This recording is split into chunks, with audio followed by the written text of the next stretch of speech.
Welcome to the podcast. Finally, Hello. you have sat through the whole process of setting up a podcast. Yeah. You probably gotten the feel of what we go through all the time.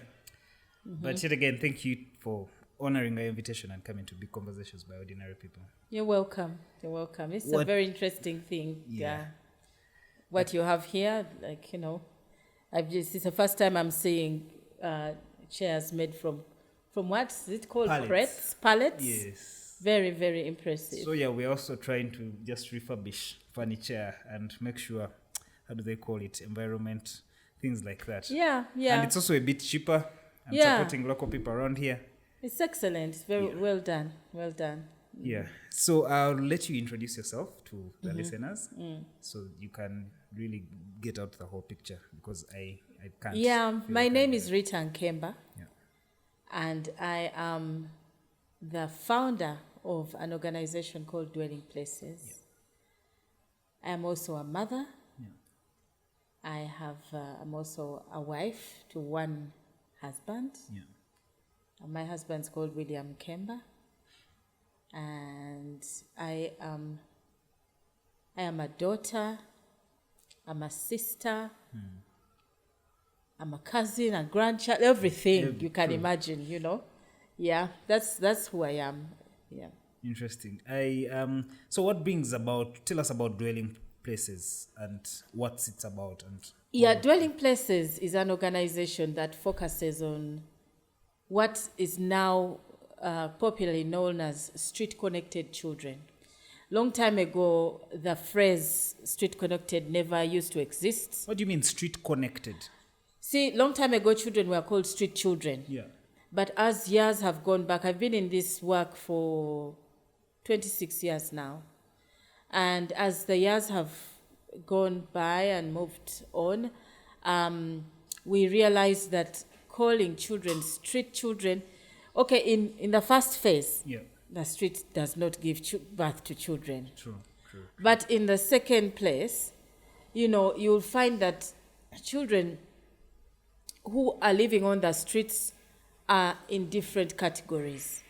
You find children who come on the streets to work. Yeah. You find children who are born on the streets and raised on the streets.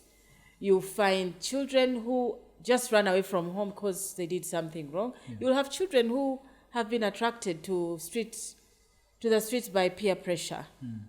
And others who basically just idle kids, So this kind of research brought us to say that all those categories of children we have interacted with over the last 26 years now.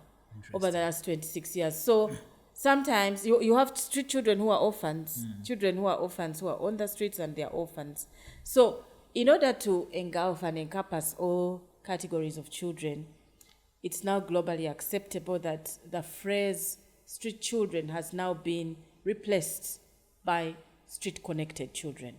Any child who is on the streets for any reason and can be exploited on the streets is basically termed as a street-connected child.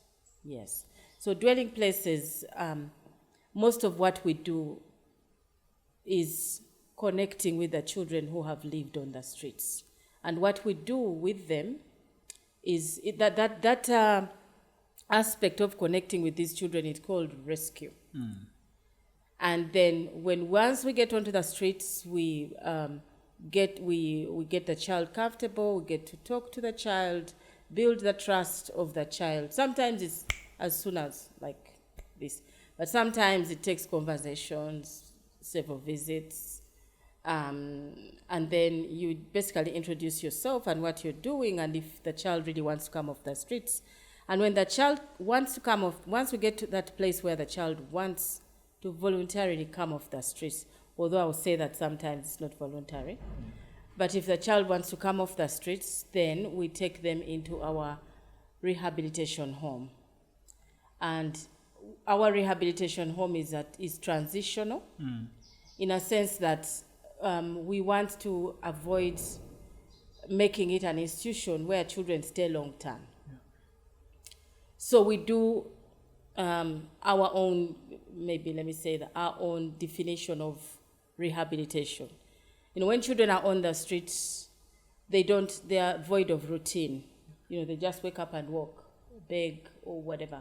But when a child is in the home and you are helping them to be rehabilitated since they've been on the streets, they will come into the home and they learn the basics from being able to sleep in a bed, on a bed, in a bed, own some things like, this is my bed, this is my blanket, this is my mattress, sometimes we even give them small bags where they have their own property, my toothbrush, my underwear, so that's the kind of a rehabilitation we are talking about. When you come here, learn how to live within a normal community setting.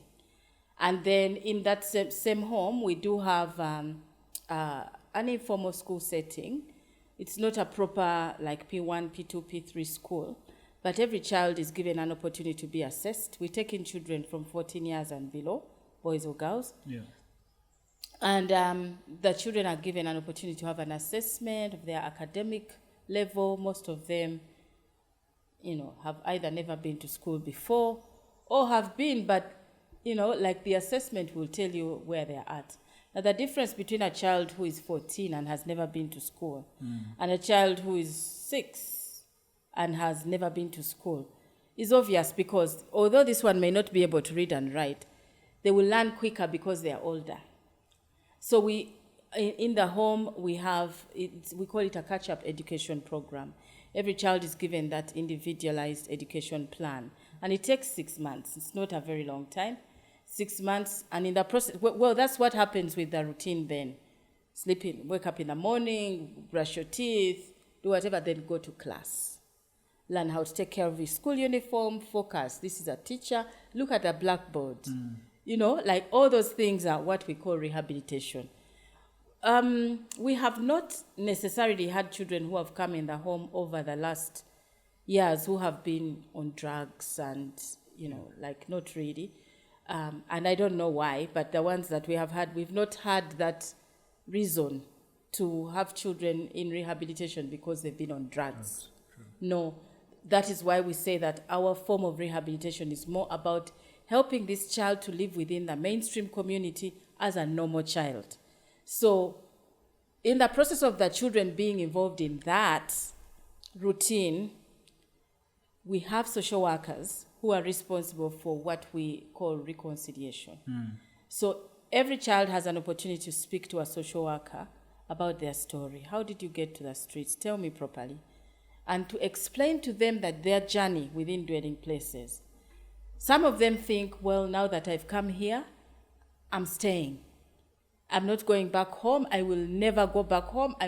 But the reconciliation process is meant for the social worker to help this child learn that the best place for him or her to be is home within the community setting where there is a family, where there are parents. So we help this child let us know, now that you know that that is part of your journey, who would you like to be placed back with? Is it with your mom? Is it with your dad?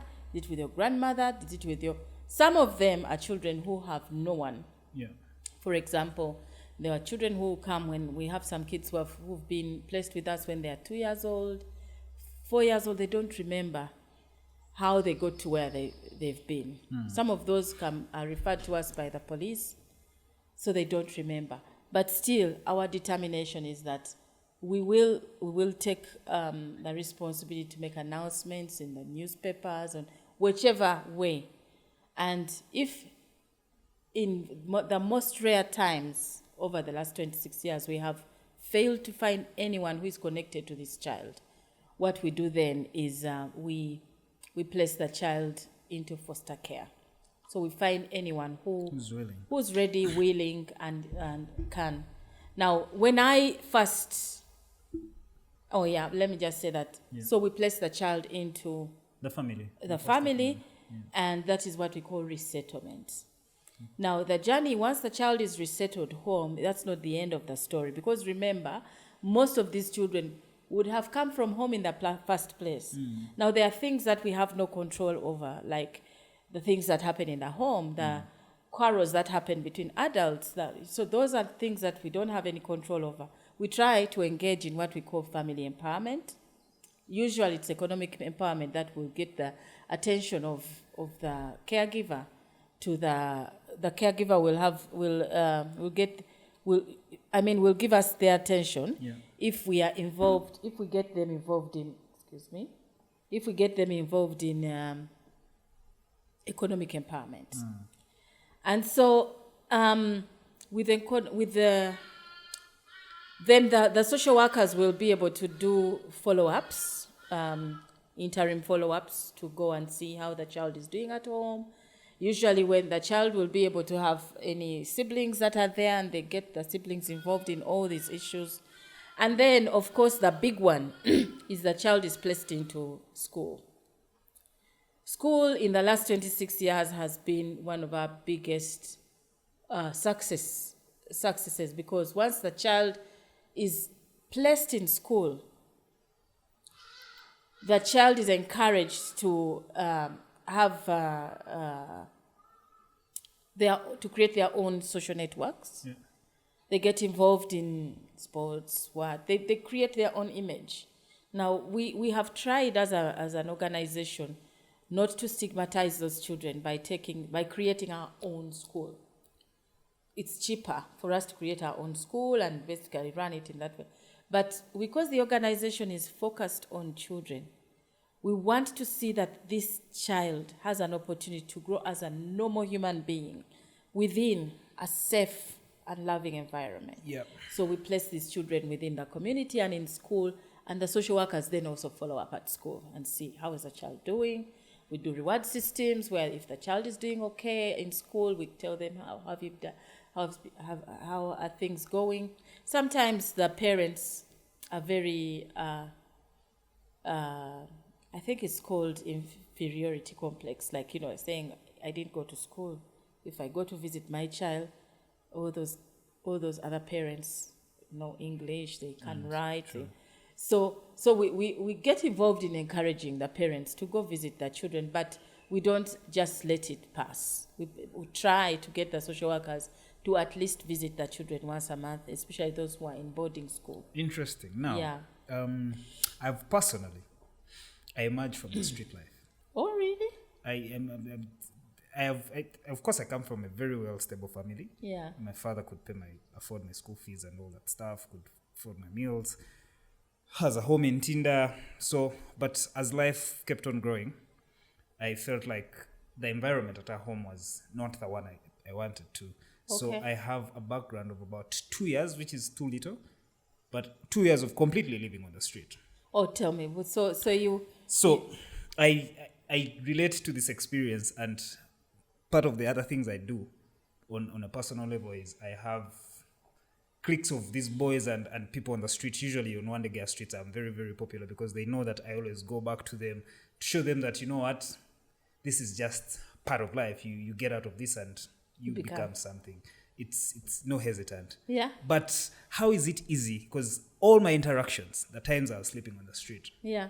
With all these boys, because the time I was sleeping on the street, I won't say there's the pull of the drugs, because of course, it is just a phase. In my thinking, it's just a phase of a child growing up, and they reach that phase and they get addicted to things like weed, they get to smoking, they're out in the night, they're sleeping in the bars. But one thing I know is they all have, the ones I've interacted with mostly, have issues with their homes. So they have left their homes. Some have left because of very petty reasons. Mommy was telling me to wash utensils. The young ones, really. Mommy was telling me to wash utensils I didn't want. Now, how is it easy and how is it possible for you to get them in a mindset that they already detest? Because usually when people leave home, it is because the environment at home is extremely toxic. Yes. Yeah? The relatives are not relating. People have different agendas. You've probably failed exams and everyone is looking at you in a funny way and you can't take the insults anymore. So it gets tricky. So when we go to the street, and now I'm speaking because I emerged from the street. Yes. When we go to the street, we are looking for a peace of mind. We're trying to recollect ourselves independently. Now, when dwelling places, people like you come, and want to put us in a setting that we already detest. Yeah. How do you make it possible? You know, that's a very interesting question, because my experience is different from yours. Yeah. I was never on the streets. Yeah. I did not know anything about street life. I did not know anything. Like, I did not know anything about street life. But when I studied social work as a, and I am a Christian and a practicing Christian. I think that's what I would say.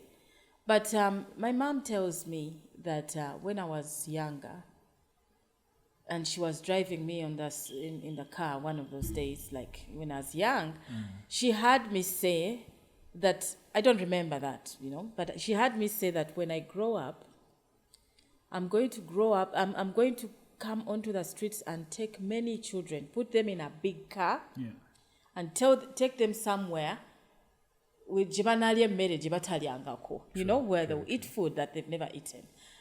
I've got a feeling that genuineness, because the way my mom brings it up right now is like she feels like I'm living something that I dreamed to do. So that being the background of what is deep-seated within my heart, I have, when I started doing the work of dwelling places, my passion was to make sure that every child gets that place to call home, like my home. Yeah. And I think I lived in a stable family where where it wasn't toxic. So that is not to say that the environment can't be toxic, but I feel like, and this has been alone is not the issue. Yes. Personally, I can't even call my family toxic. Yeah. It is very liberal. My father would let you take your choices with life.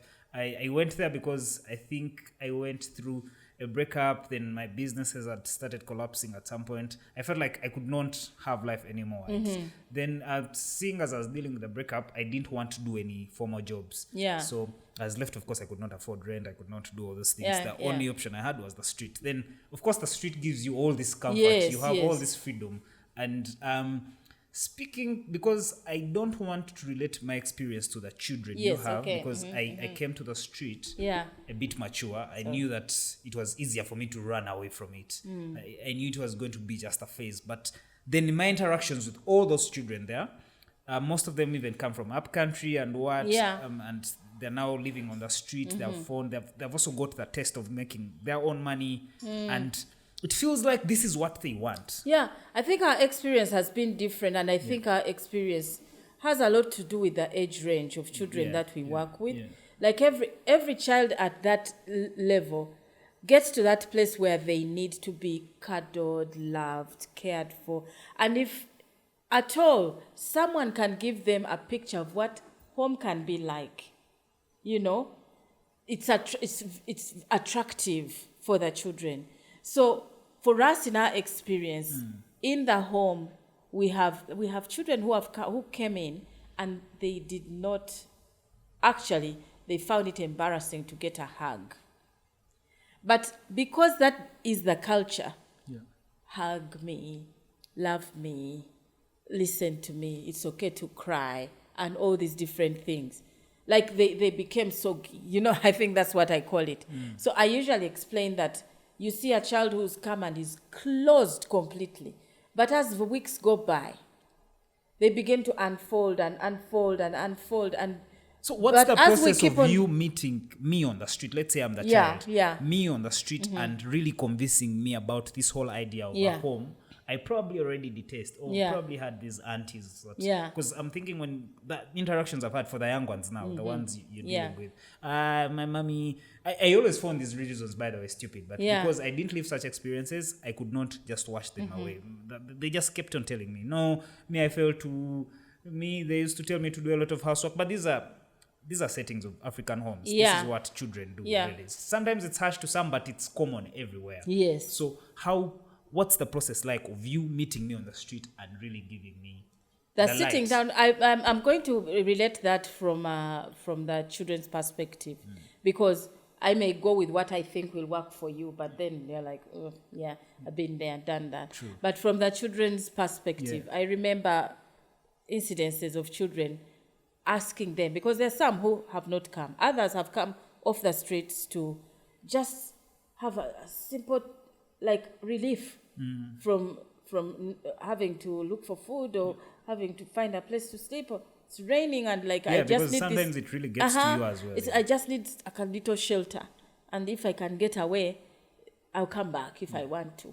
And in our home, actually, we tell them, look, you're here. For the first time, we brought you. But you're allowed to run 3 times. And it's okay. You can go. But you know where the home is. And we've had many children who have come and gone. You're allowed to run 3 times? 3 times. And bring yourself back. So after, if I run the 4th time, I'm not allowed to come back? No, you will not come back. I'll just be taking And they know it. Yeah. They know it. So somehow, in some kind of way, you find them in another organization. Because we have this, well, I need to go back to your question. From that perspective, from a child's perspective, I've had some children who have told me that when we do outreach and we go out on the streets and speak to them, their friends who ran away told them that we tell the truth. Abantu mami bajja wano, and they tell us so many things, but they don't fulfill what they've said. But when we come to dwelling places, you find a place where you'll definitely have food. You'll definitely have a bed to sleep in. Definitely you'll have people. And it's not always been as smooth, there's no discipline, there's no, it's there, But this child also was telling us, some of the children were telling us the reason why we were attracted is because the first children I took off the streets, I don't remember doing that, but I think it was just the grace of God, because the child told me that you came to me and asked me for my juice in a cavera. I had juice in cavera, and I tested you. I said, do you want some of my juice? Yeah, have. And she told me that I actually drank from the cavera. Okay, don't remember that, and I don't necessarily think that was very wise, because I can just imagine the sanitation that was in there. But that was her story. She said the moment that I did that, getting to their level, it melts them. Yeah. It melts them, and they're like, this person, I want to talk more. And then other children that I met in the beginning of my work is that they were sick, Children on the streets who had malaria, there are other girls who actually were in their periods, and they did not. This girl told me, I have sat in this spot for 3 days. Because when I get up, this blood just flows, So I've got to sit here. I've got to sit here and just find a way. Move to another place, sit here, because people laugh at me. The children laugh at me. Then there are others who I met.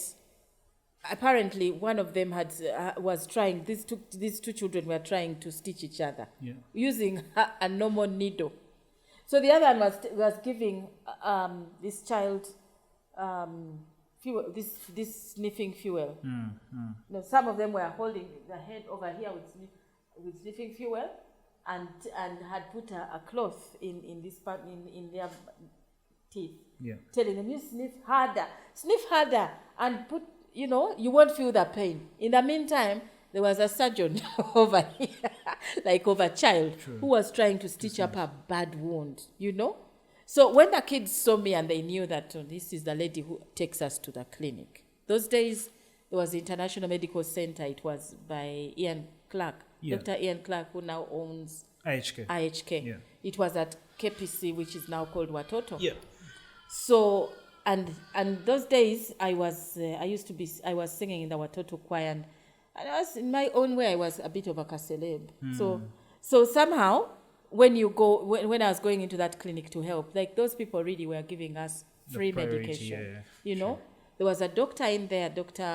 Serada David, and he was my classmate. He was my schoolmate in Budo. So somehow, like, most of the people there knew me. If they didn't know me as a singer in the church or a Christian in the church, they knew me as a schoolmate.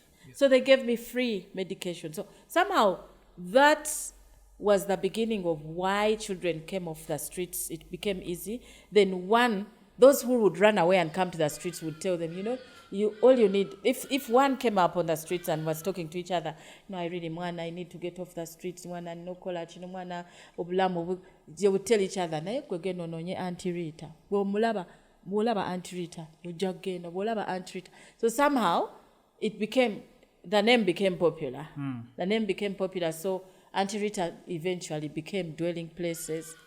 And dwelling places now, I no longer go on the streets personally. This is 26 years ago. Sure. I no longer go on the streets. Now we have social workers who have mastered the art of going there to build the bridges with the children. And once the children come into the home, they stay because once they see what we are giving, they choose to stay. It's their choice. Yeah. But that said, that's not to paint a picture to say, oh, it's always all good that when the kids come, they always come off the streets. No. There are some who actually, in a group of 15, 7 would come and the others say, I'm on a sigenda. And they would literally the other thing stay. I also know about the mindset is, as a street child, I feel like the person that is trying to get me off the street is trying to exploit me. Yes, I cannot trash away the help they're giving me at the time because I need it. I need somewhere to sleep. I need all this. But then there's the greater good for them. They're probably negotiating deals where they're getting 100 million, and on that 100 million, I'm only getting about 500,000 of it. How is that's true? Yeah. By the way, I will say it straight up and say that's true. I am a social worker by profession, and that's a job. If you have a job, then you get paid for your job. You've studied social work. Now, with social work, my job as a social worker is in the field of street-connected children. Yeah?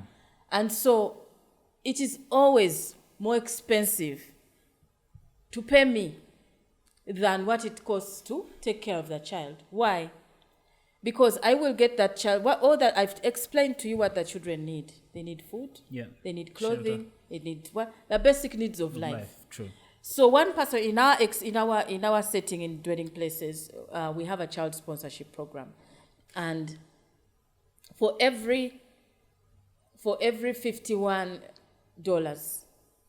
10% is set aside. Is meant to be set aside for what we call administration fees. Now, if you have in our case, we have I think about 200 and something children who are sponsored. Not all of them are sponsored $51 because it depends on the category that each one of those ones is sponsored in education, but not all of them are sponsored fully.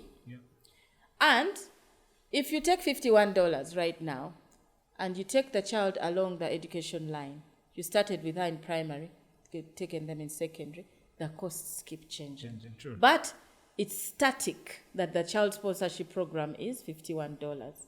So as a social worker and a person who has a passion and a vision for this child to make sure that this child gets to where they need to go, I've got to find the funds. So I write proposals, I do different things. My focus is on this. So I will never ever, and you should never ever be told that we do not raise the funds that are more than what we do with the children. True. Because it's costly. You will be able to rent the house or the place where they stay. It's always been a big argument. The kids will say, some of the kids will have, Badia centers are fair. But Badia centers are fair. You were on the streets. You don't know. For me, I've developed a thick skin on that one. Yeah. Like I'm saying that my focus is going to make sure that I see to it that my vision for you to find a safe place to call home and a place where you can, that's my focus. How much it costs, what it takes for me to do that is probably, or sometimes even none of your business. But my business is to make sure that I get you to where you need to go. That's my focus. It becomes my business if I am the product you're selling. Well, unfortunately, because what you're doing is exactly what social networks are doing. What Facebook does is it trades my attention to the highest bidder, who is the advertiser. Yeah. So With Facebook, it doesn't even do it with my consent, but maybe you probably come to me and we negotiate and I allow to come to you. Yes. But in the end goal, Facebook now comes to manipulate me so Yeah. that it keeps getting more money from Yeah. the advertiser. It now understands what I'm doing. This is exactly how I feel, even the charities work. And in Yeah. most cases, there's this saying that usually, because we've seen cases of street children. Now these Yeah. are just street children who have bounced back on the street. They're put back on the street like Kampala. Yeah. They will get. That's true. Then it's more like also it's a business that there It are is. street children on the street. Yeah. Yeah. Yeah, especially when it comes to the Karamoja. Yeah. It is called child exploitation now. It's Yeah. a business where it is true that children actually are taken from Karamoja. One woman will hire 20 children. The younger, the better.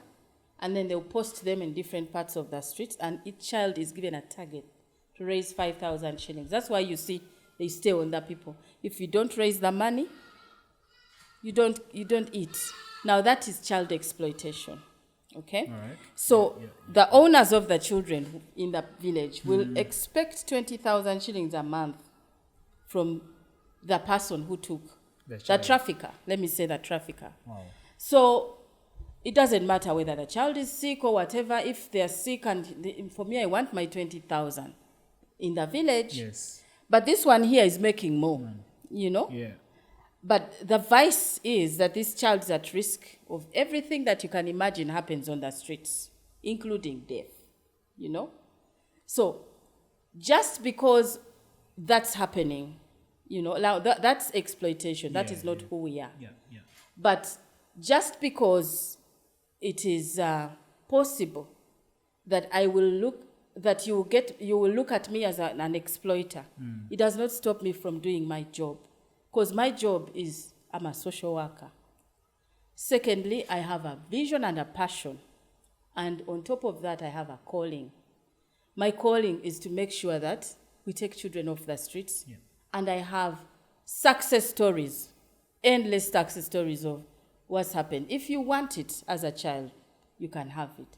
But you also have that choice. What are some of these success stories? What is success? Someone gets out and becomes minister? Well, for me, really, it's a high range. It's a big range of success. Yeah. To me, success would be any child who never has the option of the streets as a choice. That to me is success. And for me, 98% in the last 26 years, 1,600 children. And this is entirely on mindset. Dwelling places makes sure that I do not have to think about the streets going to the as street. An option. Yeah, it's credible. So if you find yourself at any one time that actually, you know, I'm in a street situation, and you have been with a program and you've left, you have the option. We call it a safety net. You have the option. If you've grown up and you've gone and you're like 25, but somehow life is still struggling, the door is not closed for you. We are there. Yeah. Maybe we will not take you in, but we'll still be available to offer you advice, that kind of thing. And it's not like 26 years is not that long. For a child who, for example, has came in at 14, you add 14 to 26, and the child came in and has never been to school, most likely that child will be in P2, P3. Like they'll still be crawling on in life until they would like say, now I've grown up enough, I don't want it anymore, you know? So we have cases like that. But now when I talk about the other range of success stories, we have children who have gotten married, become, they've been second generation street children whose parents were born on the streets, they had them on the streets, but they had this opportunity to come and be supported in dwelling places. Gone through school, graduated, gotten married, and now have become parents themselves. So they are creating a different cycle of children, even if their background is like that. So I personally, my husband and I, before we did the foster care setting, I had to have this thing of like, practice what you preach. Who will take a child in? Anyone who comes to you and thinks street children, they'll have that thing in their head. Yeah, the stigma is 100. But so in order for me to actually market this thing that I was talking about called fostering, I had to take children in myself. My husband and I had to take children in. I gave some children to my mom. I gave some children to my aunt. So they become a part of you. Yeah. So we've raised children like in my own, like, and especially if they were siblings, I was a bit emotionally attached to them. I didn't want to have them scattered and putting them in different places. So in my family, in my own house, in my own home, we ended up getting 8 siblings into the home, and 8 siblings, 2 siblings, then 4. Like at the end of the day, we had about 21 children in our own household, that we've raised. That's and it's like the success has been amazing, like where we have had 7 quandulas in the home. We have 13 grandchildren. In fact, I told them that, listen, your stories are your stories. Do not extend your stories unnecessarily to your children. To your children.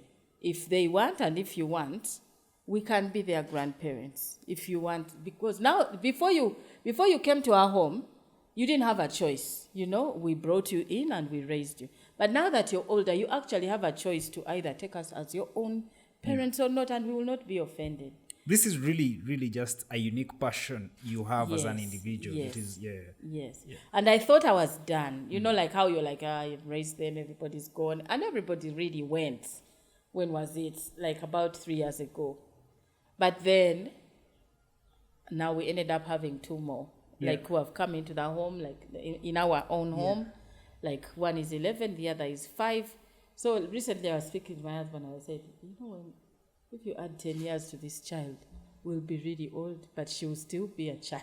She'll only be 14 when we are 10 years older than now.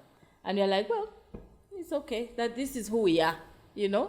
So apart from dwelling places as an organization, this is something that's who we are. We've discovered, it ended up not being just an organization. It ended up being part of our work. Personally, now I did run the organization. Was this coincidence for you to have a husband who is supportive in this way, or you had to talk them through? No, actually, it was coincidence because I met my husband when I was 18. Yeah. And I had no idea of what I would ever become or be. And my husband really didn't give me that space. Yeah, because this question comes from as a man. Yeah. Of course, I would want my own children, even if I really, my father is one of those people I know that has a very good heart. Yeah. But the most he could do is to help people from wherever they are, but not to put them in his family. Yes. It speaks volumes when you really... It is strange. Really, I won't say it's strange, but every years that went back, as the years went by, I've always looked at my husband as a unique character. Because who actually allows anyone to just walk into their house with children, put them there and let you look after them? It's not common. But William has looked after these children. And I also got to that place where I was like, no, we don't have to do that much. For example, when each of the girls were going to campus, to university, he kept saying, we need to make sure that the girls, some of the things that make girls... We rowdy at campus because they're needing simple things like that. For example, he kept saying, the children need laptops. And I was like, that's a luxury, really. It's expensive. But he was saying, no. Listen, these kids in this generation, they give them coursework. They have to research. They have to print the work. The laptop is now, really a necessity. that's where it comes in, everyone now, because I see that happening in dwelling places. The kids who go to university, they're like, now we have to print the work because we don't have the finances in dwelling places that much, to do certain things. Yeah. So you're like, you have to get money and print and then file it. So if they don't have the money, they will either lose interest in school or they'll find a man that will give them the money. So my husband was saying, no, every child who goes to campus must be able to have a laptop. And I was like, what? That's one of the biggest things. And others, when they were going to school, he would go the extra mile to do everything that they need, you know, in his own way. And these are not only 2 children. I'm talking about 20 children, you know, and we have 2 biological children. And before we had any of them, we had some of these children already as our children living in the home. So I don't see how they have had any kind of difference. But the opportunity, though, is that dwelling places continued to pay for their school fees as them, and everything else was just an extra, you know, that was coming in from us as a family. So really, like, to answer your question, it really was coincidence. Because before I became who I was not yet married, you know? Yeah. But we started this, I started doing this work 1 year into my marriage. That's when we started doing this work, you know? And the organization has grown and outgrown us, you know? Like right now, although I'm still active. I'm not that active. I'm not in operations. I don't sign many things. Like, the organization has its own process. Its own individuality. Now, usually also, this is really good, commendable, but it also pass off as PR for dwelling places in a normal world. And what people usually say, that when these charities always have, how can I term it? Like the end goal. Some traffic of these children. Like we have cases outside, Europeans, the wealthiest guys, pumping a lot of money into charities because then they use these as backdoors for trafficking, which again gives them back a lot of money. How are you placed as dwelling places to make sure that this is, besides the fact that you have a caring heart, how can we trust that, okay, dwelling places is on the right journey and this is not happening? The big thing with dwelling places, and I think that makes us unique, is that we do everything in our power for every child that comes into our care to go back into the community. They still stay attached to their ancients and origins and probably villages. To the extent that we went the extra mile when COVID came in, we went the extra mile of, we got to know the statistics that showed that the children, that although physically and visibly, you will see that many of the children that are living on the streets right now are from Karamoja, there are also other children who are not visible, who are on the streets, and the majority come from the Buganda Kingdom. So we went ahead and have now had a memorandum of understanding with the Buganda Kingdom, where we have, where our aim and focus is to use the existing structures within the kingdom, not only on the Baganda children, but any child that is within the kingdom, to use the structures, because the structures in Buganda are very, very useful. They are almost like the government, because they have, where you have the LC1, they have Batongole. But you see, the great thing about the Buganda kingdom is that they have one authority, and that's the king.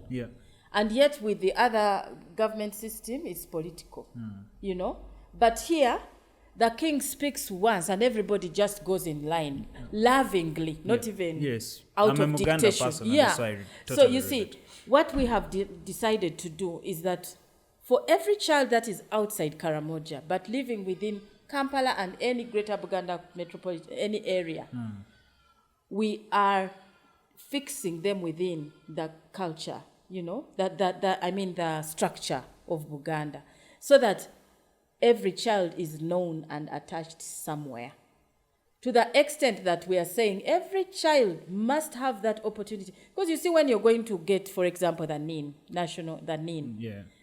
like, you must be known by someone who is your father, who is whatever. There's all these details, the LC details and whatnot. But these children don't know anyone, but it's very important for them to be registered into the national identity. So Buganda is saying, in that memorandum of understanding, they are saying, if they don't have anyone, we shall give them the lineage, you know? We shall give them. So if children are connected within the community, they are safe. So this applies to only Baganda children, but I'm also thinking Any child. Oh, yeah. Even in But this Karamoja, is the great something- thing with what in Karamoja, because we do have an office in Karamoja, but we are just beginning to, because we are not from the Karamojong origin. True. It's unfortunate that we do not have many Karamojong who are willing to serve. You know. Yeah. I've tried. I went to the university, tried to find people who could speak English, because we can't speak their language. Speak the language enough to understand our vision and passion for children. They are there. Fortunately, we have a handful of them who have come alongside us, and now even the community in Karamoja has accepted us.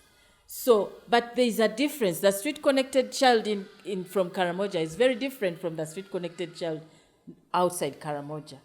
Why? Because the street-connected child from Karamoja has an owner. There is somebody somewhere. If you keep going, like, just walk one day out of just interest. You see those small children who are on the streets begging when they are dozing, like, just touch one child, like, out of just passion. You'll be surprised. I've seen it. I've been on the street. I know the owners personally. I know the business. They will come up. So now, the others that are not from Karamoja, most of the times they have no adults. Yeah. So, but from Karamoja, we feel that it's going to even be easier. And our focus from Karamoja is education. If we can be able to support those children to be in school. I know COVID has come and schools have closed, but Karamoja has a system where this ABEC system where even though the schools are closed, there are many people who are going. They already had their system, the ABEC system, where they go. What's the ABEC system? You have an idea? The acronym, I've forgotten the acronym, but the whole process of it is that many of the children were in the kraals and they were looking after cattle. Yeah. So the government developed a program where teachers go into the kraals and teach the children from there. And children actually, even they learn. They go to the kraal, they take the cows, and while the cows are grazing, they sit in a group and start learning. So already that's community education. So right now with the closing of schools, it's a model that has continued. Yeah. That the schools are closed, yes, but we already have teachers who are used to going into the community. So they go into the manyatas and they sit with the children and teach them, It may not be as and anyway, COVID is not so big up. It's not so spread up there. Yeah. So although the whole country is locked in reopening of schools, but the services are possible if we as supporters can continue to see that happening. So what I'm trying to say is that every child, once linked to an adult in dwelling places, it's very important for us to make sure that child is there. That adult is responsible for that child. And so trafficking for us, for the children who have been resettled, has not come in. But trafficking in terms of children actually leaving their areas to come into places like last week, 2 weeks ago, we rescued, I think, 43 children from Kenya. Yeah. And they were all Karamojong, but they were trafficked there. And so you'll find that trafficking in a real sense for us, it's changing how we do things, because we have understood that the children who are on the streets are not just there because they ran away, but some of them have been trafficked, in like I've just told you how the adults bring in the Karamojong children and make them sit there to beg. That is trafficking, Yeah. So that's something that we are engaged in as dwelling places by being part of the existing networks like UCATIP, which is the Trafficking in Persons collaboration, and we give our voice. We give these collaborations information that can help them to find solutions, or even to feed into the global information, that global data that actually eventually causes this trafficking to be fought. Yeah. Now, I also was reading in your background, you also mentioned that you have the Christian background. Yeah. Right? You're a practicing Christian. Yeah.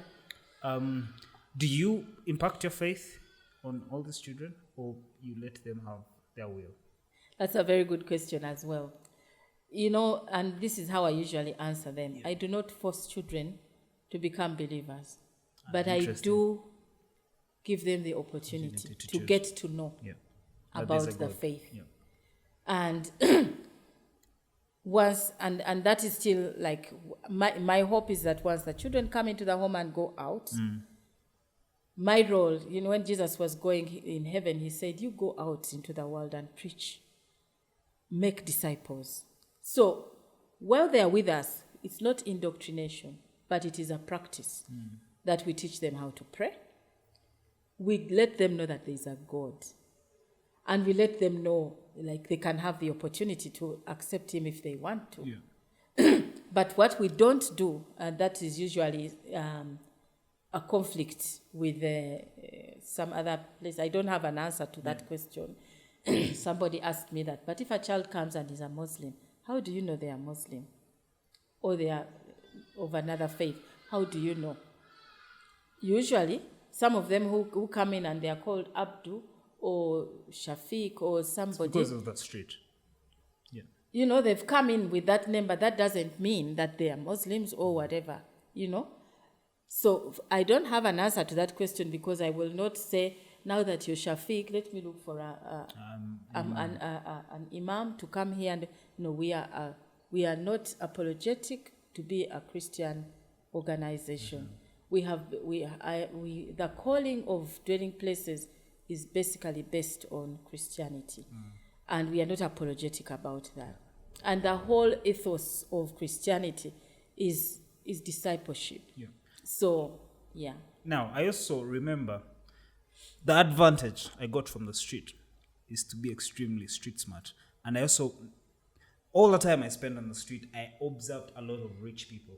I met very extreme connections, because I could see people packing food to go into restaurants, packing their big cars to go into restaurants, eat food. Then I observe how they're living their lives, probably greet them, see the humbleness, pick up on a few traits of who a rich person is. And ideally, because the whole aim of life is to be stable, make money. Money is the most important thing right now. So what the street taught me as an individual was to learn behavior of who is rich, because on the street you see everyone. Yeah. You see who is parking a BMW, you see who's parking a Lexus, and you see who's just a wannabe, and you tell the difference. Yeah. So this is because now I'm not in school, I'm on the street. Yeah. I'm not spending so much time on learning blackboard work, but then I'm learning real life work from the street. Yeah. Do you ever feel like it's important that people switch away from the education curriculum because I also know other street children who are now driving Range Rovers. Yeah. My friend Paddy Mutumba, a very good guy, switches a Range Rover every day. He's into whatever he does, but I know for a fact that he dropped out of school and he went on the street, and he's learned street business. He's learned how to be street smart. He's met people off there and he's got into those places. Yeah. I'm also part of those people in that journey, because I also left school, but then I'm a YouTube student. I keep learning every other day. But I feel like street art is more important than blackboard art, because once street art really shows you the actual things, you know that, you know what, you have to be humble to get into a meeting, and character really takes you places your qualifications might never take you, because you see a man that is moving out a Range Rover being as humble, or you really observe all these other uniqueness, all these other characters. You probably do not know that discipline or what they're doing, or they're probably done everything, but the character alone is what you could pick up to build. Do you ever feel like maybe school is not what they want? Yeah, because some people on the streets because they failed school. You see, that's the word. Yeah. Some people, and the other word really that you have talked about is dropout. Yeah. Some have not had a chance to even drop out. Okay, I see that. Yeah. So, in dwelling places, when we talk about education, we have a thing that we call a slogan called "A Chance for All." It's a chance. We offer you the chance to go to school. But should you get to school and you opt out, the opportunity is still there. But I still be contained at dwelling places. Yeah, but then you will have to. We have a thing in dwelling places. We have a thing where almost, I don't know whether it's annual, but it wasn't my bringing. It was an innovation by some of our staff. Yeah. They brought up an innovation of interviewing the children for every next stage, especially it's not for every class, but for primary 7. Like if you get to primary 7, some of the things that these children get is a bittersweet, like where you're like saying, it's like as a child you don't usually have all the choices because you need to be guided, you know. Now, in the guiding, you will find that you that conversation keeps coming where the social worker will tell you, you'll say, but auntie, sagala kusoma, or whatever. Yeah. But by the time the child says sagala kusoma, nga she's 6. Yeah. You see what I mean? Yeah, like, no, kusoma. Now, let's have that conversation again, go mazo kola P7. So that's the interview I'm talking to you. Yeah. So they'll come with that certificate and tell them, I have a daughter who is 12. This is my foster child. This girl loves animals. It's unbelievable. Not just animals, but every creature that's not human. Yeah. Okay, she loves human beings as well, but the things that are crawling, lizards, flying, butterflies. Like she will pick a lizard and name it. That one, that's on the what. She will call you, like I have chickens in my house. And small birds come, you know, when they go into and they also want to eat some of the chicken food, yeah? But this girl will go in, and you're seated doing your own things. She will come to your room, Mommy, I found this bird. It was, like, how do you hold a small bird? Then these chicks, when the chicks, you know how chicks, usually rare chicks, but not all of them make it. She will sit with this chick in a basket and cover it just to see. Now, while all children watch cartoons, my daughter watches Nat Geo Wild. She calls it Nat Geo Wild. She will watch and watch and watch. Now, one day, there was we were just driving and she saw a goat. And she said, Mommy, that goat has, she said, some kind of disease. I was like, I think she made up that word. And I was like, Naj, of course you don't know that. He said, I'm telling you. You see how I know? The hair, she's only 11. The hair is standing up. The thing is doing what? The what? She explained it. That's a skill. Yeah. And then I called from the village because one of my goats had lost. The goats give birth. It had given birth to 2 kids, but one kid died, and the goat refused to suckle the other one. So I was talking on the phone, being busy. Like the person was talking, saying, "Yeah, so this is what has happened. We don't know." She said, "Mom, this is what you should do." 11. She's now 11, but this probably was 10 then. He said, "This is what you should do. Make that other mother goat face in another direction. Find another goat that is feeding. Make it face in another direction, and let this kid suckle this other one. The kid will grow." Of course, I was like saying, but I started jokingly saying to the other person, well, my daughter has said that do this and this. The other person said, hey, maybe we should try it. Believe me, the goat grew. So, what am I trying to say? Every time now we see this girl, she's 11, but she struggles to read. Yeah. Like her reading is, like you can't believe how she reads like a 6-year-old. Like she struggles to like like that. But eventually, last year, I discovered that she's dyslexic. I had to discover it. We took her to a school right now, making the whole long story short. We took her to a school right now that actually has special needs children. But I kept thinking that if it's special needs, it will be too special, like, maybe. But in that school, they have animals and what, and she tells me that, listen, mommy, for us when we are studying at school, you see this thing of evaporation, they take us to the pond and we see, like that's how she explains it to me. They take us to the pond and we see, you know how the sun, it comes down and then the mist comes up like this. That's how you make rain. You see what I'm talking about? Now, I'm going to this particular place of like saying that we actually, hopefully, there is that space for every child to be given a chance. Yeah. The space is there, but maybe not all of them can be able to express themselves in that way. We may not catch it for everyone. Yeah, and by the way, I am not saying that the street art is the option everyone should take, because the education system produces a big number of results. Yeah, it's been proven, it's been certified, and a lot of it has more success stories than.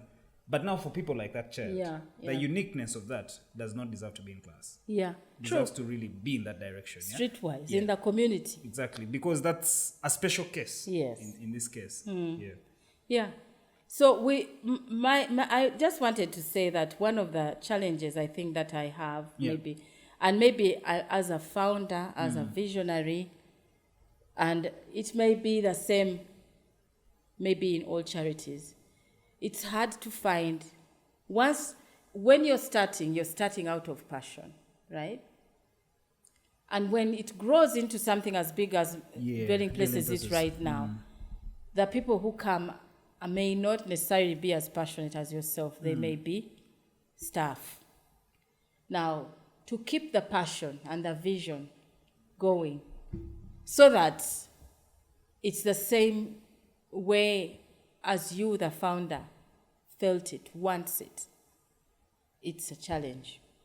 It can be a challenge. I watch and see, and sometimes when you bring it up and you're saying, I don't think, so then maybe the staff will feel we are not being appreciated, we work hard, but then you're speaking from that part, you've got to be tolerant.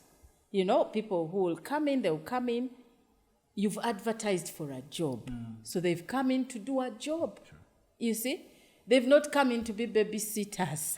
I agree. Like to be like emotionally attached like yourself. Yeah. So for me, really, I want to let you know that is one of the reasons why in tolerance, I don't, like for the last, for 7 years, I stepped away from the organization, let it run as it is. Came back when I felt like there were some few things that probably were changing a bit. And then now that I'm back, still I step back. COVID has kept me away. So I work from home. I watch from the Kamoli to see how things are going. But that's a bit of it's something I've got to learn to live with, that people come and go. So what is your vision as an individual for Dwelling Places? Or you've already achieved it. You're where you want. Well, I will say I can count several numbers of children who have actually achieved where the vision wants, because the vision for Dwelling Places is a society where every child is able to reach their full potential in a safe, loving environment within the community. So I can count many on my hands for children who have done that, who have gotten there. We've seen that happen for everyone. But now, my passion, my hope is that Dwelling Places will always be able to afford to make that happen for every child who comes through the organization. And so my eyes have shifted from seeing whether that can actually happen, that whether the vision can actually happen. It can, because I have so many success stories. It's now shifted to how can I make sure that the organization will always be able to afford this for every child.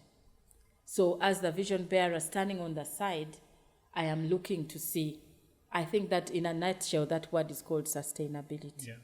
how do you make sure that dwelling places will always be available, will always be that space for any child that is street connected to run to and achieve the vision? How is the government atmosphere like for this kind of business, for this kind of... Well, because usually what happens, I also read in stories, what happens when things like this have success stories, government takes over. Yeah. This is the only problem with our government, one of our problems. It just takes over and it frustrates things. Usually the government just frustrates anything that's getting better. In the episode I just released today of Kabuleta, he was mentioning something like this in one of his explanations, and it made a lot of sense to me. Yeah, it is just about frustrating so that, and I have seen this. I have worked with a few Chinese previously into their companies, and if there is no really someone in government eating from it, it will be phased away somehow. However brilliant the idea is, that because this is really brilliant. Yeah. It's not about just, it's different from the people trafficking, from the people just exploiting these children. This is coming from someone who has the love for it, Yes. who is putting these children in a personal home, who is doing this with their husband and all that. So how is the atmosphere like? What do you think about it? That's a very interesting, because we've had scenarios like that. You know, when you're talking about government, you've got to be very careful. Yeah, that's true. But the Because- advantage of podcasting is this is also bigcorp.co.uk. Yeah. The government doesn't really have any control on censoring it and any of that stuff. So, especially now that they've just closed about 54 NGOs, as you know. Yeah, exactly. You have to be, you don't know exactly. why True. they Oh, closed yes, them yes, and yes, everything. yes. But I will speak from my own. I have an experience in the journey of growing as dwelling places. I did have big crucifixion, really, and I was completely misunderstood. I remember, especially because of my relationship with the Karamoja community. And it was, I think, what in Luganda we call kulemerako. Yeah. Like focusing on the vision. Because I kept looking and saying, somebody came up and just decided that they are going to make sure they create a story which shows that I am trafficking, I am exploiting, but they failed to justify but on my side, I kept saying, why are these people doing this? Is it money? Because those days, the organization had zero money.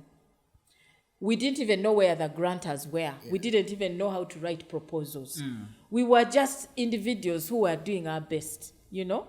And we had these children the ones, we had resettled so many children, but we had a handful of, I think, about 20 Karamoja children who we had failed to resettle. Why? Because it was unsafe in their community. Yeah. So we could not do resettlement there. So these children stayed in the organization, but then the numbers of children who were growing, began to grow, the Karamoja children community began to grow. So about 2006, it began to grow. So in my heart, I was saying, no, we need to find out, how can we be able to give this opportunity, the same opportunity we are giving to the other children, we give it to the Karamoja community. So someone picked it up and said, now this one is, I think, either they are coming in our space and oh my God. I remember one day I was seated in a big setting with people from the UN, UNICEF and whatever. And the topic was the children, the Karamoja children. And someone stood up and literally said that we would have been doing our best, but there are some organizations who are here who are just supporting these children for their own benefit.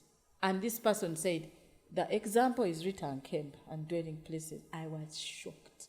But from that same talk, at lunchtime, the media was eating me.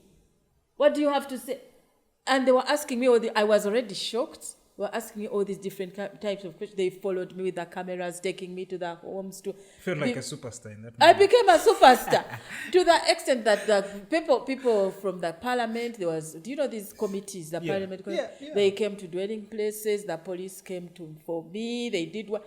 It took almost a full year. And for the longest time, I was just trying to defend myself. Until one day I said, everything that I'm saying is true. I've tried to defend myself. I've tried to bring all these different things. No one is listening to me. Until I said, no, let me go legal. Because I've tried to explain myself, to show all these different things, until I got and so somebody told me there is this lawyer who backs and speaks to the government. I said, for sure, for me, it's not even about getting the government off my back or whatever. It's about I'm telling the truth. But somebody has just refused. I remember one minister by then who was is it minister in gender? Those days, I won't say his name. But he called me and said, Rita, I know what you're doing and I've been to your place, but since Nkuzala, I have no relationships with you. If everything that is happening is coming straight from cabinet. I was like, Rita Nkemba? Some minister even showed me my name, said, do you know this name? That minister told me, what? So you're Rita Nkemba? Let me tell you something. For me, when I saw your name and the things that have been, I don't know whether it was blackmail or I don't know. I said, and the things that have been saying about you. So he called the secretary. Secretary, you give me the cabinet minutes. So they brought the minutes and said, you see this name? You know the chairman of the cabinet. This is your name. Your name is in cabinet. But now looking at you, I'm saying, I was expecting that the person like you would be like La Quena. I was like, me? Like I'm an ordinary person. This is why you have big conversations by ordinary people. I have no donor. I sing to get the money to look after these children. True. I have been through the snow in places where no one knows me. And when I've gone there, I've only come home with what? 300 pounds. I literally just live in a house, small house in Mutundwe with 2 bedrooms where I'm looking after almost 20 children. Yeah. I just sit there. There's nothing behind this name. But it was in the cabinet minutes. I came from that meeting, my brother, and I sat by a roadside pavement because this man told me the only solution you have is to run from this country. He even blackmailed me and was telling me, if you do not run, anyway, you know, for me, I'm a lawyer. On the other things that I usually do I do what? I could, if we could talk and what? True. I was like, what does he even want from me? You know? But once I came from there, I said, look, the only way that I can defend myself is go legal. So somebody told me of this lawyer who backs and makes the big people shiver. I was like, look, it's not even just about getting a lawyer to make them shiver. I'm telling the truth. To get so this guy came up. I survived this. They gave me a press statement. I think that was my first press where they get the press and they come. Yeah, press statement. Exactly. He said, if anyone has, this is our client, if anyone has anything to say, this is defamation. Under defamation, it went through the news. They published it in New Vision, and they published it in, I think, even I remember those days it was NTV. Yeah. They tried to tell a story and said, now because this thing is legal, we cannot mention the name of the organization. And the story stopped from there. Nobody came back to explain to me why I was in the news, why they were telling me. But this is what I'm telling you. I'm responding to what you're saying. What happened instead is I buried my head in the sand like this. And I decided I'm just going to continue doing what I'm doing. There is nothing wrong with what I'm doing. And it comes from your heart. I'm going to continue doing it within my best means. If nobody from government supports me. In fact, I remember one time somebody from Ministry of Gender said, dwelling places, you are on a blacklist. I was like, I have been this person. In fact, it came from a person who used to sit with who sat with one day with the first lady talking about her work. Yeah.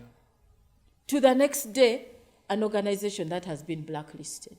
So what do you do when somebody from government tells you that you're blacklisted? You can basically close shop. These but are the for same me, things. Yes. what I have done, what I did instead, I have a husband who has supported me all his life. Not even in church. Yeah. Have I had people who have come up and told me that, look, let's stand with you or sit with you? Not in this country. But my husband said, listen to your heart. We have children in this house who are part of dwelling places. Do you want us to? You have children in the home. Wake up every day, go at your desk and do what you do as you do it every day. It's not been easy, but 2015, once my biological daughter was 14 and my son, they became into the teenage years, I decided, look, it's time to step away. The organization had become what it was under that, without the support of the organization, the government, because I'd been blacklisted, but we just had gone on doing our work.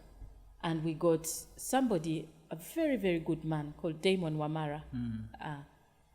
He came into my life. He first served on the board. Because nobody knew him, he affiliated himself to the organization. And during that time for me, I stepped away for almost 7 years to raise my children. I had never had that opportunity. Yeah. So I was there with my biological daughter. I made a decision that let me stay there with them, take them through, at least let them go to university. Because as I said, I had all this ministry before I even had any of my children. So that was my yardstick. 45 years old, I stepped away. I stayed with them until my son was in uni. And when he was in uni, I came back and Damon was ready to go to his next level.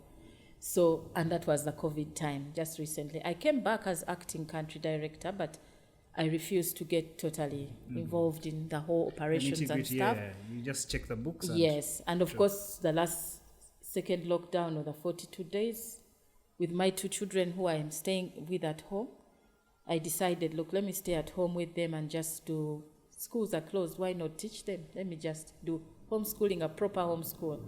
But believe me, now I kind of feel like nobody can take me away from my home. I'm enjoying being at home. I'm grateful for where Dwelling Places is. Yeah. It's moving on with more donors now with the Therese Dizom TDH Netherlands. We have Global Fund, End of Modern Slavery. We have other people. And the profile of the organization has grown. But it has come from the doldrums, really, of we've continued to always do what we said we were doing, even if at some time the government had basically placed a blanket over us. But we still continued to do what we were doing. And right now, I guess the last lockdown, Kampala City Council has been working with us side by side. So if you continue being who you say you are, it's a matter of time. Because then you're not making it up. You're not, in today's world, you're not faking it. Yeah. Because anyone who comes and asks, you have nothing to hide. It's just transparent and everyone will see what's going on. It's not easy and it's not without mistakes. But it's worth it. But, yeah. So what, besides, this has been really, really, really interesting for me. Yeah. What now defines who are you? Your schooling, how did you go to school, what schools did you go to, things like this. What defines my schooling? And what inspires you? Let's just look into now your background as a person. All right. Yeah. Well, I went to school at in primary. Of course, I was in Gaza Junior School, and then I went to King's College Budo for all 6 years. Yes, for all 6 years. I was very lucky because I was a very, very bright girl. How did you get into Budo? Are you saying? I got 10 points. And you for us, those days when you were in Gayaza, this was 1985. Yeah. I started for my primary, I think 1984. Those days, if you're in Gayaza Junior School, and it was always that you needed to, the clever ones always went to Gayaza High. Now, those of you who were not so clever and you got 10 and below, your parents had to bench to go to Budo. Now, in Budo, as girls... But then Budo had really strict... No, you're joking. This is in your generation. But in our generation, the boys who were there used to get 4s. Yeah? So you were a 10er, an average, the girls. And moreover, in my class, in my S1, in my class, I think there were about 30 boys and 10 girls. But all of us, well, I would say most of us, were 10, 12, those things. These boys were sharp. Yeah. Because it's kings, yeah? Oh, wow. The boys were sharp. But for me, what I did, I mastered something. I am not a shy person. And I am a limelighter. Yeah. I do not apologize for that. So what I've always done is to keep myself in the limelight. So whenever there would be clever boys, I remember there's Stephen Kauma, Stephen Kauma and also Mayanja. I would find myself sitting in the middle of those. And the teachers used to always tease us. That the boys used to tease the girls in the school, but for me, I refused to be one of those that they tease, even if I was an average academically. Yeah. You know, even if I was an average, I just refused to be teased. There was this thing in Budo that they called benders. Yeah, like if you're a girl, you're not supposed to eat a lot of food. But for me, when I was hungry, I would always do the opposite of what, and I was not a dunk. You know, they call them dunk. Either you'd be a chick or a dunk. Like you would be pretty or not. I wasn't a dunk. No. Definitely. No, like, so I kind of like was saying, there's nothing about me that anyone will intimidate me. No one will intimidate me. So I always went to do what I wanted in Budo. Yeah. Although I wasn't very clever, but you managed to stay there 6 years. This is what I'm telling you. It's because of being in the limelight. Yeah. I found out something that I'm good at, that the boys don't have. I was a good singer. I thought you were eating a lot of food. No. I was a good singer. And that kept me in the limelight. Oh, yeah. Yeah? Yeah. So, singing, playing the drums, doing whatever. When it was traditional music, I would go there. And then art, like acting. Yeah. I was in the drama society. That was really prioritized at Budo as well. And I would always get the top parts. Yeah. There are those other things that made me stand out. And because of those, and behavior, my character, I got saved when I was in S2. And I transformed from this girl who was wild to a girl who was obedient. Not for any reason. S2 is one of the hardest classes. Oh, yeah. I was wild. That is very commendable. Believe me. Because S2 is when... yes. Is when I think I was talking back to my father and no, you're not telling me this. Yeah. S2 second term in August. I got saved. And do you want to know the story of how I got saved? Exactly. Yeah. So it was August 1996. My friend Olivia and I went in Budo. There was a tennis court that had at the girls' end, but with overgrown grass. Now, every last week before the term ends, there's no class. So you do all sorts of things. Some boys used to break out and go and drink and do whatever. Now, for me, Olivia and I decided but how does it feel to be drunk? So we decided to send someone to get us 5 liters of booze. 5 liters? Yes. Olivia and I sat in that place there, and we were determined to finish that 5 liter of booze. Wow. I don't remember if we finished it or not, but we were determined to. Yes, we did. We were determined to find out what it feels like to be drunk. In fact, you finished it because you don't remember. Maybe that makes sense. Yes. But so when I went back to get my school report, because they were giving us reports, I found out that I think I had been the last in the class, something like that. Yeah. And I was told to bring my parents. And that was a real nightmare for all of us. Really. I thought about it and I was like, I'm going back home.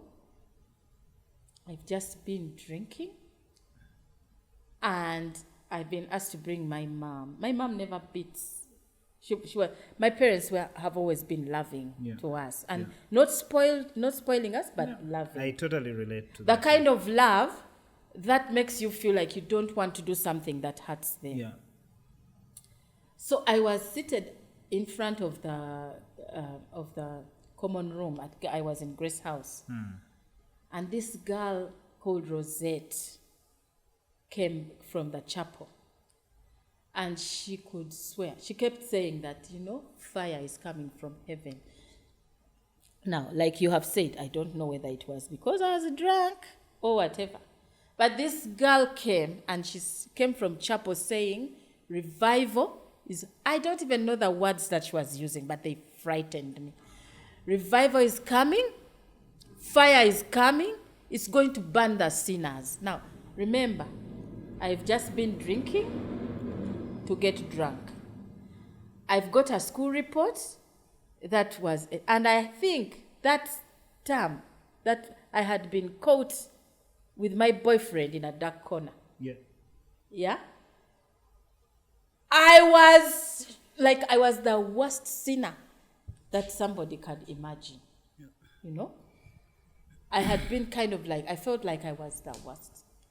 So here comes this girl telling me that fire is coming from heaven to burn the sinners. I was frightened. And the one word I remember telling her, I told her, Rosette, tell me now what I need to do to stop the fire from burning me. It doesn't make sense, right?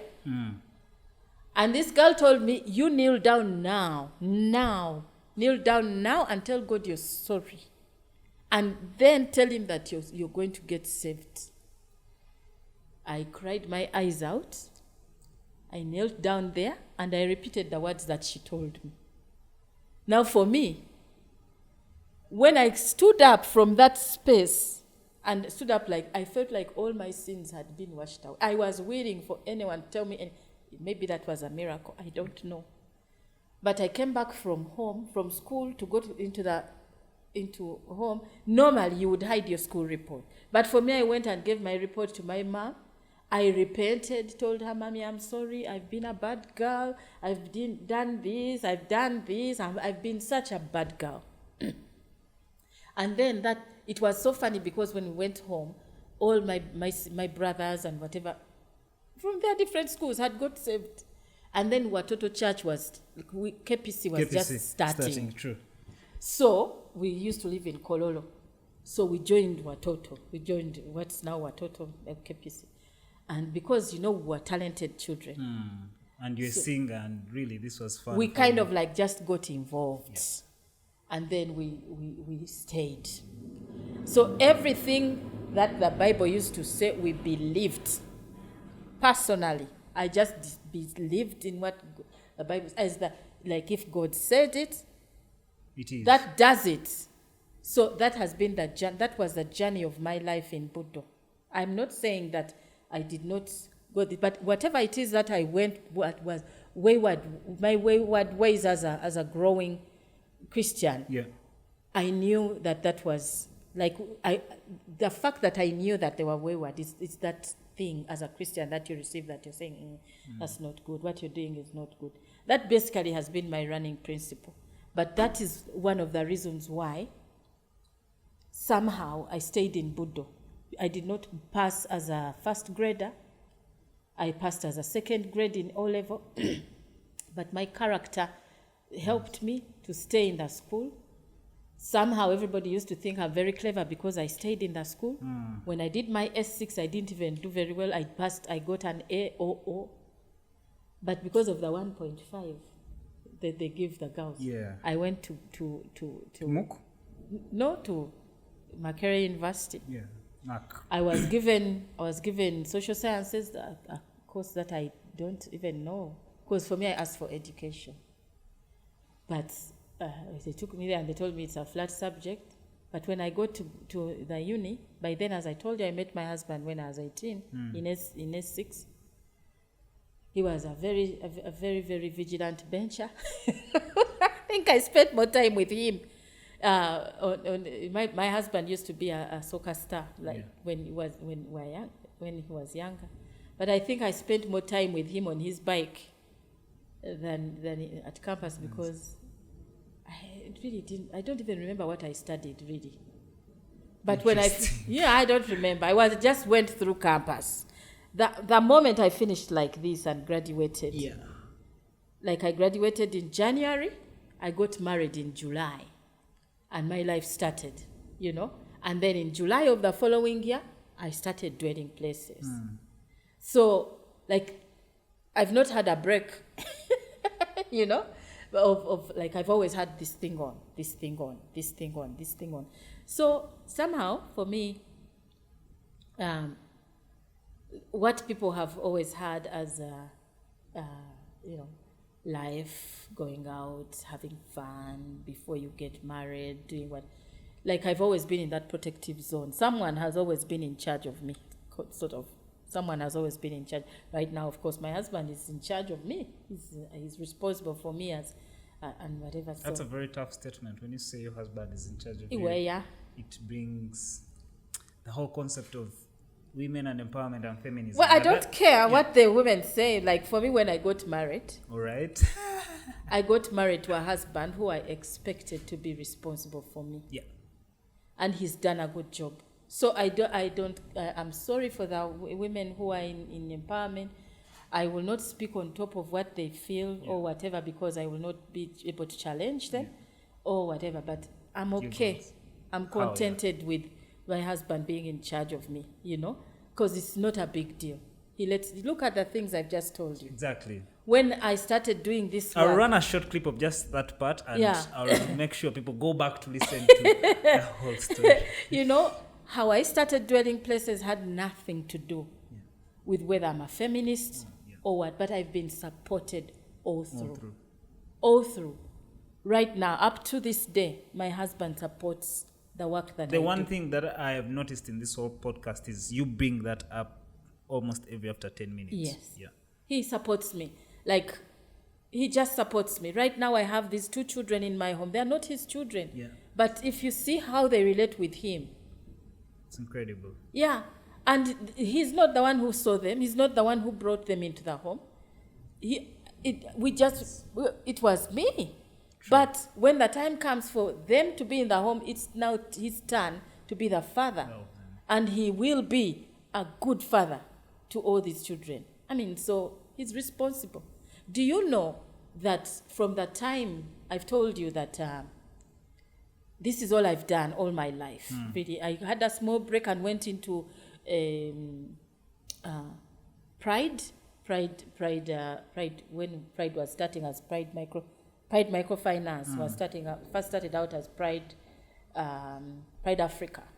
I went there as a trying to look for money, like saying that because this thing I just started it, So I was saying, let me get a job. My mom was saying, we educated you to get a job. We did not educate you to go and live with do street children work. So I kind of was saying, okay, let me find a job. I found a job with Pride Africa. But the one thing I will never forget in Pride, I loved being with the people and everything.